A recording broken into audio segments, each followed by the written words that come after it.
externas a nosotros, que influyen en nuestro interior y que lamentablemente estamos viviendo en el mundo en el cual nos rodea. Hoy más que nunca la confusión es tremenda. Vivimos un tiempo de tinieblas a nivel humano, político, eclesial, en todos los campos, porque todo se comunica. Así como la pandemia no va a quedarse en un pueblito chino, se va a expandir a todo el mundo, todo se expande rapidísimo, todo el mal o el bien que podamos hacer, pero prevalece el mal lamentablemente. Las leyes que ustedes ya conocen, locuras que están proponiendo. En el plano eclesiástico, en Alemania, de la comunión a los protestantes, no importa, como no importando nada la Eucaristía, que estén en gracia de Dios. En ese contexto nosotros estamos viviendo. Nosotros sabemos bien muchas cosas que se han hecho, todo lo que es la Pachamama, cómo se la presentó, todo lo que pasó con el sínodo de la Amazonía, todo lo que fue tan negativo que no se sacó ningún documento, porque bueno, era el colmo sacar un documento, porque hubo muchas intervenciones de gente que no tiene verdad en su entendimiento ni caridad en su corazón. Y eso nos perjudica a nuestras familias. Les voy a poner un ejemplo, no es para criticar, sino para discernir. Discernimos de las cosas objetivas, no de las intenciones, pero sí necesitamos discernir. Jesús dice en el Evangelio, discernid por vosotros mismos.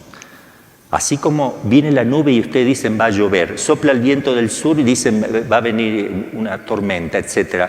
Ah, hipócritas, saben discernir las cuestiones del tiempo, pero no saben discernir las cosas de Dios. Tenemos que aprenderlas, tenemos que conocer el catecismo, estudiar más que nunca, porque las tempestades pueden destrozarnos externa. De hecho, están haciendo estragos en las familias. Debemos conocer el catecismo, estudiar, no podemos vivir un cristianismo de ignorancia, porque me proponen una cosa, aplaudimos lo que está mal siendo católicos. Eso pasa. El otro día me puse a propósito a ver un programa donde se defendía la homosexualidad con argumentos puramente afectivos, sensibles, y terminan aplaudiendo a todo, apoyándolo a ellos, vamos que van a poder, usted tiene libertad de católicos. Por ejemplo, miren cómo esto entra incluso hasta el plano de la iglesia, que tenemos que tener cuidado. Yo voy a poner un ejemplo. Del 13 al 15 de agosto que viene, de este año, va a tener lugar la Confederación Latinoamericana de Religiosos, CLAR, que organiza el Congreso Virtual Continental de la Vida Religiosa. Hagamos un congreso, hay que alentar a los religiosos de toda Latinoamérica sobre la situación que vivimos, a ver qué les preocupa. Esto lo organizan obispos y algunos, son los organizadores. Yo les voy a leer qué proponen hacer para que los religiosos sean santos. Yo primero les digo, el consagrado vive solo por Dios, eso lo sabemos, antes de leerle lo que ellos dicen. El consagrado vive solo por Dios, para Dios, con Dios y en Dios. Qué lindo, eso es. Habla solo de Dios y con Dios. Tiene a Dios por esposo y todo lo supedita a Él. Su presencia invita al mundo a dejarlo todo. Su presencia, la del religioso, lleva a los demás a pensar en Dios, a glorificarle, a reconocerle y a ajustarse a su vida. El religioso vive de la oración, se inmola en constantes sacrificios y penitencias por los pecados propios y ajenos, vive la pobreza, castidad y obediencia, vive la vida comunitaria, donde encuentra el modo de vivir la caridad fraterna. Es simple y no tiene otra aspiración que identificar su voluntad con la voluntad de Dios. Se hace hostia con Cristo hostia, vive del sacrificio y por eso se inmola diariamente. Es hijo predilecto de la Madre de Dios porque sabe que ella, que también fue religiosa, lo llevará mejor y más plenamente a Dios. El religioso manifiesta con su vida que las cosas de este mundo pasan y son como el día de ayer que ya pasó. Enseña a los hombres a quitar el corazón de las cosas terrenales y elevar constantemente el pensamiento a las realidades eternas. El religioso es consuelo del corazón inmaculado y descanso del Sagrado Corazón. El consagrado y Dios ya no son dos, sino una sola cosa, uniendo su pensamiento al pensamiento de Cristo, su corazón al corazón de Cristo, en un vínculo suave de amor compartido. Y los monasterios son nidos, donde vienen a reposar las aves en busca de alimento, reposo, descanso, paz y protección. Esto es la vida religiosa, un poquito. A ver cómo la consideran aquí, qué van a tratar y qué es lo más importante. Lo más importante es que el consagrado viva su consagración, su entrega a Dios, que viva de la pobreza, castidad, obediencia, que sea testimonio.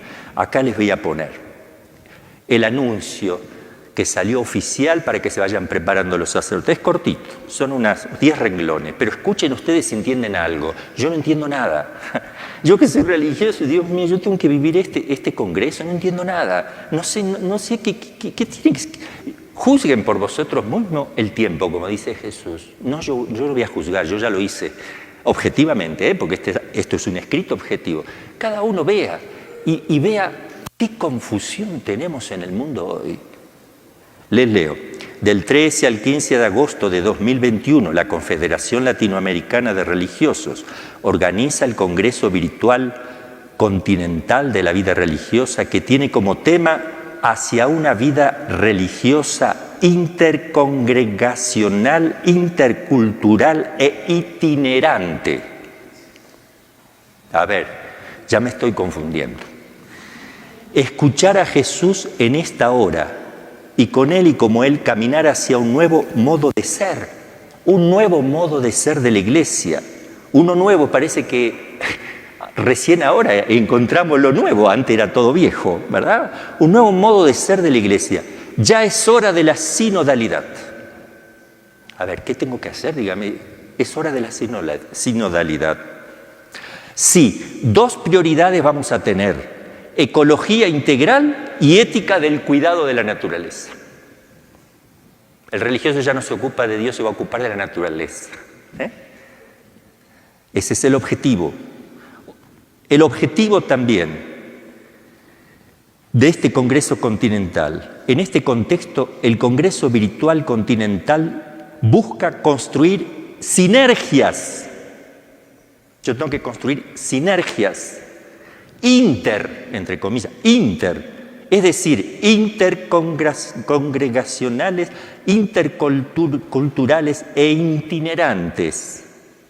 Esto es lo esencial, generar en dinámica sinodal un proceso de encuentro, reflexión y construcción colectiva que permita vislumbrar el hacia dónde de la vida religiosa del continente. Discernir lo que implica una vida religiosa asumida en clave intercongregacional, intercultural e itinerante, profundizar el espíritu sinodal, retomar la invitación a crear ambientes protectores en los que desde la pedagogía del cuidado de la naturaleza se favorezcan relaciones dialógicas, compasivas y misericordiosas, avanzar como familia universal en una conversión ecológica integral, estimulando el cuidado de la vida en la casa común. Para lograr estos objetivos se propone seguir el método teológico pastoral latinoamericano que les permite caminar con los demás desde una realidad sentipensada como lugar común, articulando a la dinamicidad de la hermenéutica teológica para gestar con la fuerza de la praxis transformadora el tejido social en todas sus expresiones.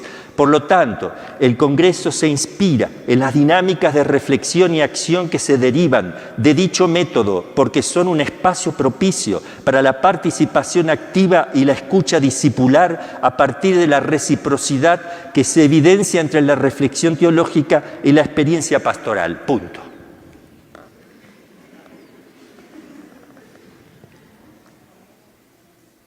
Así vamos a salvar a la Iglesia en un momento de oscuridad. Esto es oscuridad. Esto es tiniebla. Esto es tiniebla. Ni lo entiende el que lo escribió. Recemos más que nunca por los sacerdotes y religiosos, mucho más. Son otros Cristos, son el gozo de Dios, su deleite, el sostén de las almas que transitan el mar agitado de este mundo. Hagamos penitencia por ellos más que nunca. No utilicemos palabras incomprensibles, vacías de contenido para salvar un alma. Digamos las cosas claras, simples, como Jesús las decía cuando vino a este mundo. Muchas cosas lindas se hacen en la iglesia a pesar de todo esto. Un montón de capillas de adoración perpetua extendidas por muchas partes, por todas las iglesias. Jamás harán ruido los miles de contemplativos que en el mundo dan su vida por Cristo. Eso no se nota, pero están. De puntillas veremos caminar de un lado a otro a miles de sacerdotes que intentan ser fieles a su vocación, llevando a las almas a Cristo. Sí los hay. Pasarán desapercibidos, seguramente, todas las personas, las familias que en este domingo, por ejemplo, acudirán a celebrar la Eucaristía. ¿Quién sabe de eso? Pero eso es fidelidad. Tenemos que ser el sostén de la iglesia. Somos miembros de ella. La iglesia es nuestra barquita. Tenemos que, sin desanimarnos, luchar. Y saber que no es la preocupación que, si ustedes prenden las noticias, la preocupación de los medios de comunicación y de los gobiernos no es la preocupación de Cristo. ¿Estamos de acuerdo? Por tanto, no debe ser la preocupación de los cristianos. Por tanto, no debe ser la preocupación de las familias cristianas ni de los sacerdotes, obispos, del Papa. Tenemos que preocuparnos de lo que Jesús se preocupa.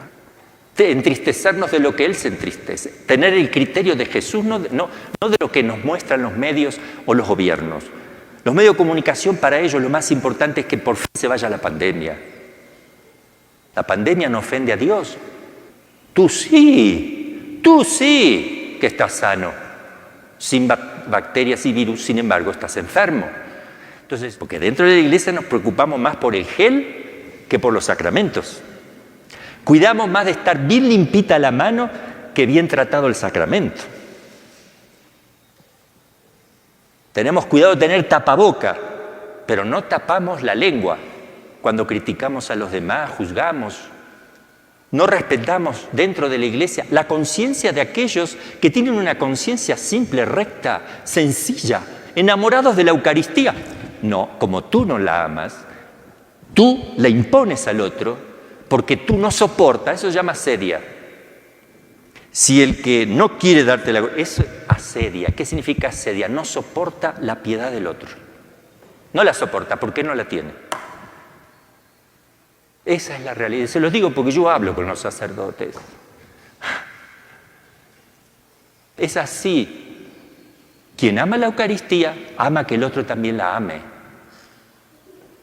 Quien le molesta todo eso, le va a molestar que el otro haga un acto de piedad. Le revuelve todo. No juzguemos a los sacerdotes, pero no dejemos de amar a Jesús. En todo lo que podamos, en todo, con mucho amor, con mucha delicadeza, porque estamos en oscuridad y tiniebla y porque siempre tiene que ser así, aunque haya luz. Hay luz o hay tinieblas, yo me comporto como buen cristiano.